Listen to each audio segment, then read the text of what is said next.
Hello, everyone, and welcome to Synapse Science, a channel focused on neuroscience and pharmacology at the molecular level.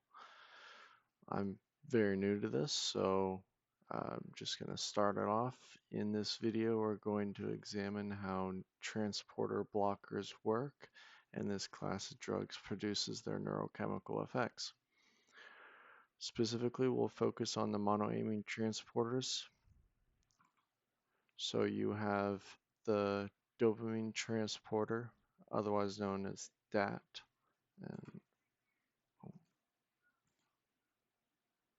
sorry. We have DAT, we have the norepinephrine transporter, and the serotonin transporter, SERT. To understand how these transporters work is essential for understanding how many psychoactive drugs alter neurotransmission.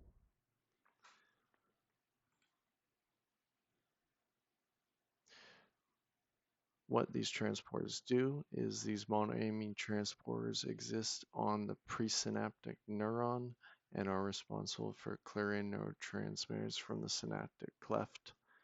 This process is separate from COMT, otherwise known as coethylmethyltransferase, and monoamine oxidase, otherwise known as MAO. um, After dopamine, norepinephrine, or serotonin is released from the synapse, these transporters rapidly will remove the neurotransmitters and return it into the presynaptic neuron. This is known as reuptake. Reuptake terminates synaptic transmission and signaling, and without these transporters, neurotransmitters would remain in the synapse for a much longer period of time. Without transporter activity, neurotransmitters would remain in the synapse much longer, producing prolonged receptor activation, which would result in a loss of excitatory signaling. Now, transporter blockers work by binding to the transporter and preventing reuptake. In other words, they occupy the transporter and stop it from transporting neurotransmitter molecules back into the neuron. This results in an increase in extracellular neurotransmitter concentration.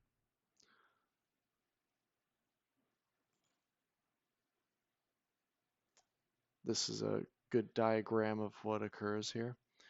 On the left side, you see the transporter for dopamine and the transporter on the right for serotonin have both been inhibited, which leads to these monoamine concentrations to rise in the synaptic cleft area right here.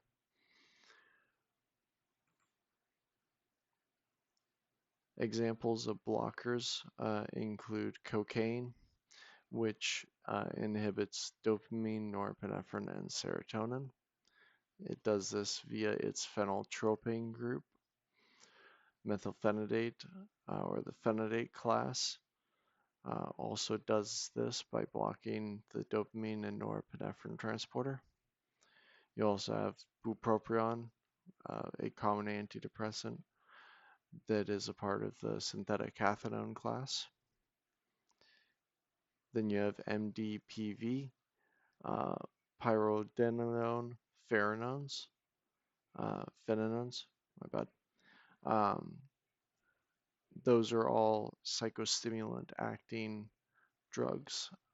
And you also have SSRIs, Zoloft, citalopram, fluoxetine. Then you have SNRIs, which are serotonin norepinephrine reuptake inhibitors. Stuff like duloxetine, venlafaxine, a few others as well. But that's just a short little sweet list.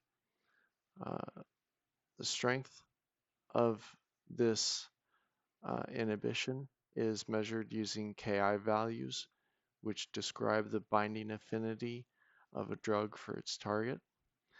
A lower Ki value corresponds to a stronger binding affinity, and as the concentration of the drug increases, transporter occupancy also increases, resulting in greater inhibition of reuptake.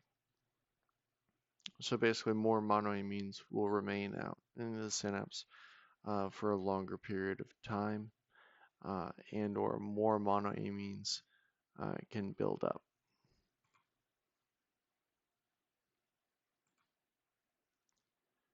So mechanistic summary, blockers or transporter inhibitors inhibit reuptake, and they do this via a few different mechanisms. Sometimes it can be competitively, sometimes it can be non-competitively. That one's something that we'll cover in the next video. But basically, they understanding these mechanisms is essential for interpreting the pharmacology of many psychoactive drugs.